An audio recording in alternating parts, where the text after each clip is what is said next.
Welcome back to another Project Rebirth review. Today we're going to take a look at another Spin Masters 4-inch figure, this time the Rebirth Tactical Batman. Here's a look at the front of the box. And here's a look at the back of the box. On the left hand side we see the figure itself. Above it says Creature Chaos, and then on the right hand side, Rebirth Tactical Batman.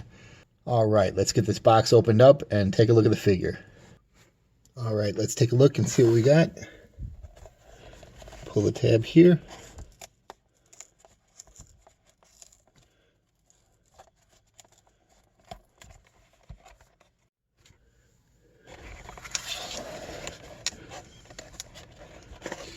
And here is the, they call it a trading card that comes with it. And let's see what accessories we got.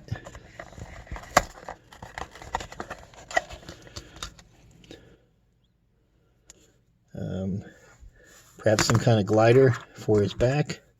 Not really sure, but it's got that peg there.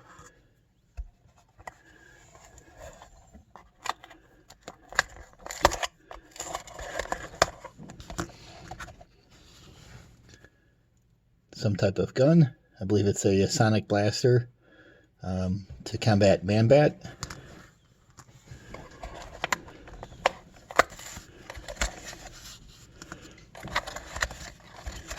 And some blue gauntlets.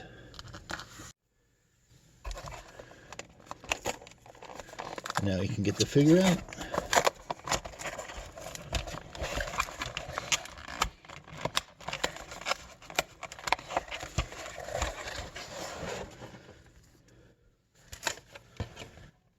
Alright, so here's the figure out of the box along with its trading card.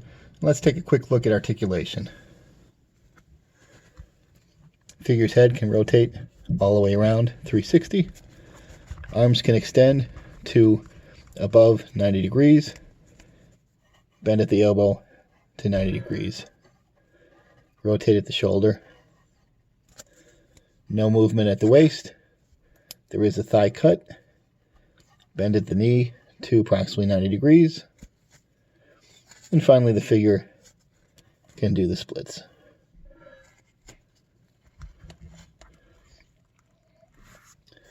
So overall, some pretty good articulation for a figure this size. Along with the figure inside the packaging, there is a brochure or insert that shows other figures available in this line. And on the back of that insert, it shows the different scenes in which these battles are taking place. Number 1 being Carnival Chaos. Number 2, Harbor Defender. Number 3, Sky Detective. And number 4, Arkham Asylum Escape.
Here's the Rebirth Tactical Batman alongside the Spin Masters Batmobile.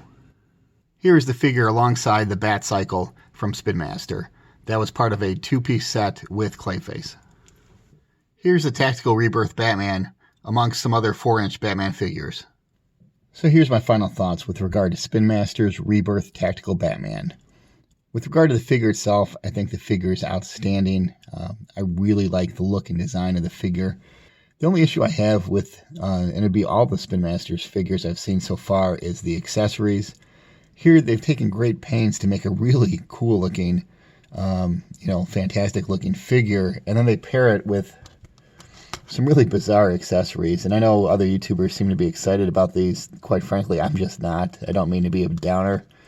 These pegs don't fit in the fists very well, and every time you try to put them in there, these fists are less pliable than some other the Mattel figures.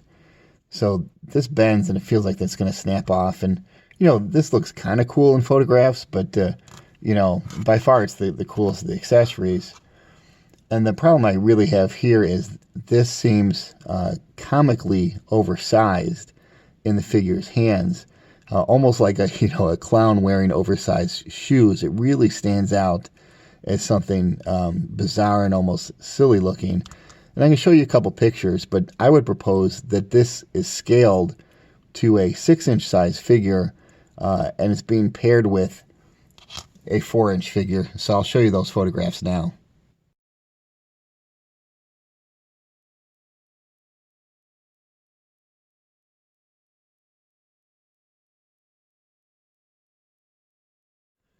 And now I'll show you a photograph of the figure with a batarang that's actually from a 6-inch figure, but that pairs much better with this figure.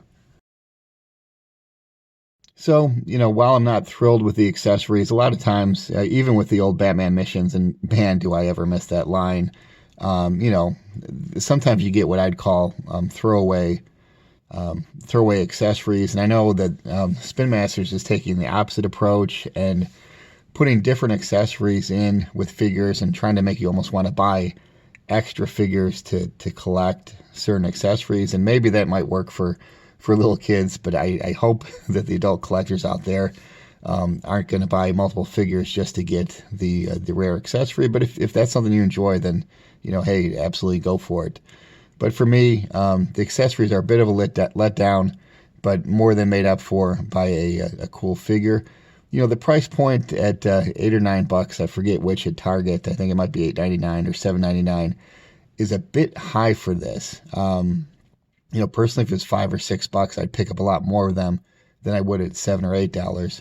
And I think a lot of it does go into the packaging, and they do really make it kind of fun. With the different the Batman filing cabinet with the drawers that open up for the accessories. So that certainly can be fun, but at the end of the day, I think some money that put into the packaging and the accessories could have gone into one really cool accessory, or different packaging. But minor criticisms. I love this figure, and should you buy this one? Absolutely, hell yes.